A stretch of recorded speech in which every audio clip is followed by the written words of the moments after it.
If your cruise is stopping in San Juan and you're thinking about booking the Yunque Rainforest excursion, stay with me, because this is the kind of excursion that sounds amazing, but it also comes with a big question. Is it worth giving up your limited port time for a 45-minute bus ride into the rainforest? We did this excursion through Holland America on the Nieuw Statendam, and in this video, I'm going to show you exactly what the day was like. I'll break down the stops, tell you exactly what we paid, and by the end, I'll tell you whether Yunque gets a thumbs up from us or not. But first, the experience actually started before we ever got off the ship.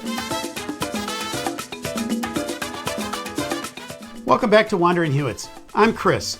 Now, our day started out a little bit differently when we arrived at San Juan because it was later in the day, and Holland America made the arrival feel like an event. As we slowly sailed into San Juan Harbor on the Nieuw Statendam, they opened up the front deck for the passengers. Now, if you've ever seen our Alaska cruise content, you'll know just how special that access really is. But getting that wide open view here in the Caribbean was a really nice surprise. Right off the bow as you're pulling in, you've got Castillo San Felipe del Morro, a massive 16th century Spanish fortress guarding the entrance to the harbor. You can also see the city coastline and the governor's mansion as you make your way in. Now, seeing all of that from the water makes San Juan one of the most stunning cruise arrivals in the Caribbean. But today, instead of spending our limited time in Old San Juan, we were heading straight out of the city to visit Yunque Rainforest. Now, once the ship was cleared, we made our way off the Nieuw Statendam, walked down the pier, and easily found our excursion group. We checked in and were directed right over to the line for the bus. And this brings up exactly why we chose to do Yunque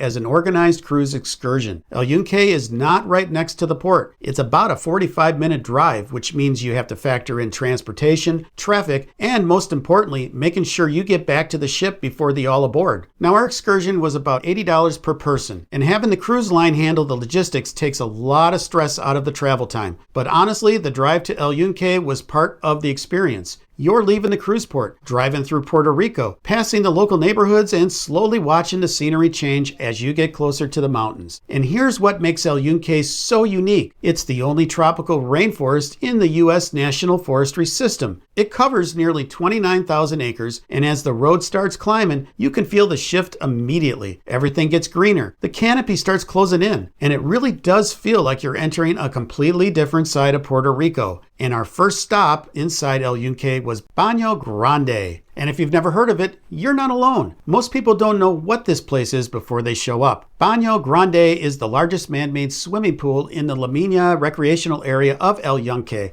built in the late 1930s by the Civilian Conservation Corps. It's a stone and concrete structure fed by a mountain stream and completely surrounded by the rainforest. And what we really liked about this stop is that it wasn't just a quick photo op where everybody jumps off the bus, snaps one picture, and gets right back on. We actually had time to walk around, take in the sound of the water, and feel that cooler mountain air coming down. This was the moment where it really started to feel like we have left the cruise port behind and we're seeing a completely different side of Puerto Rico. Ann and I spent a great amount of time just walking around and checking things out. And then Ann spotted something underneath a water fountain that made us both stop. Yep, that's a very large rainforest snail just hanging out on the underside of the water fountain, completely unbothered. And look, I know it might sound a little corny, but that snail was a really cool part of the excursion because you're not at a theme park, you're not at a resort, you're inside a living, breathing tropical rainforest with wildlife doing exactly what wildlife does. And we really did appreciate it. So after Baño Grande, we got back on the bus, drove back down the mountain a little bit, and stopped at Yokahú Tower. Built in 1963, this tower sits at about 1,575 feet above sea level, and it delivers the biggest scenic payoff of the entire day. No, just going in that you do have to climb a spiral staircase to get to the top. It's not a difficult hike, but in the Puerto Rico humidity, you might feel it a little bit by the time you reach the top. But once you do step out, it's absolutely worth it.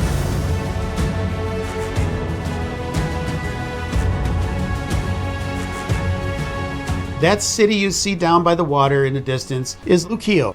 You are standing in the rainforest, surrounded by the canopy, looking all the way out to the Caribbean coastline. That view alone is worth the bus ride. We grabbed a few photos up on top with the backdrop, and if you're doing this excursion, one thing you want to make note of is that this is exactly where you want to have your camera ready. On the way back down the stairs, we found these little window openings looking right out towards the ocean, so of course I had to do that dramatic push through the window shot. But sometimes you just gotta make the travel video moment happen. Once we got back down to the bottom, we had time to check out the small gift shop and grab a few more photos. And if you enjoy cruise port guides like this, where we show you exactly what the excursions are like before you book, make sure to subscribe and click that notification bell, because we have more cruise port guides, ship tours, and honest cruise tips coming from this sailing.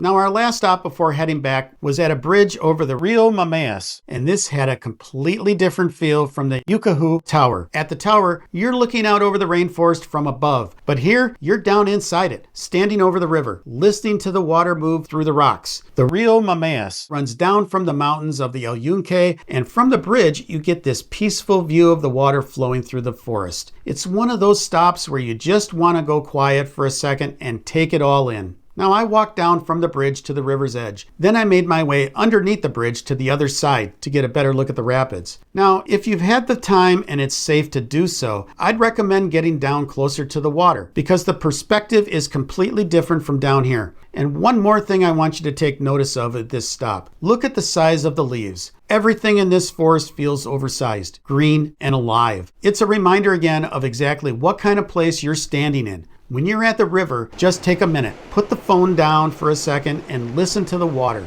You're standing at a rainforest river in Puerto Rico, and that doesn't happen on most cruise port days. After the river stop, we got back on the bus and headed back towards San Juan. And by the time we got back to the pier, Anne caught something neither of us expected. A full rainbow over San Juan right there at the cruise port. If we needed one more sign that this was a great day, that was it. But before we give you our final verdict, here's just a few quick tips if you're planning this excursion. Number 1, wear good shoes. I would not do this in flip-flops. The terrain can be uneven, damp, and slippery in places. 2, bring a light rain jacket or small poncho just in case. You're going into the rainforest, so be prepared even if the weather looks fine when you leave the ship. Make sure your cell phone or camera are fully charged because Yokahú Tower is absolutely a photo and video stop. And finally, slow down. The moments that stuck with us the most were the ones where we stopped rushing. The snail at Baño Grande, the view towards Luquillo, and the sound of the river and even the rainbow back at the port.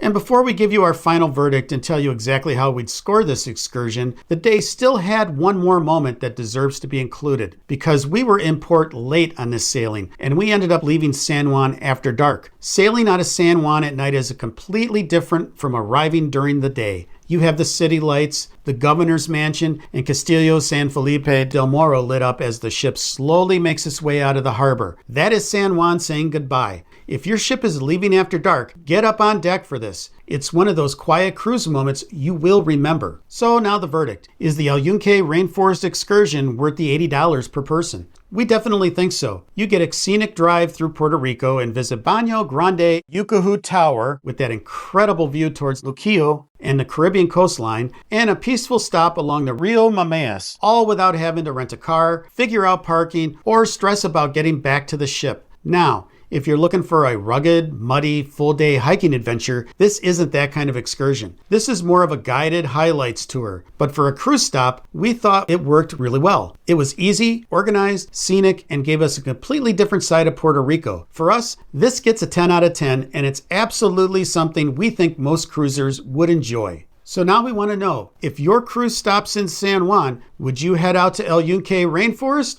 or would you stay in Old San Juan and explore the city? Let us know down in the comments. We love hearing from you, and we do try to respond to everyone. And if you found this helpful, check out one of our other cruise port guides, including a full walking tour of Old San Juan in these videos right here. Thanks a lot for watching, and happy cruising.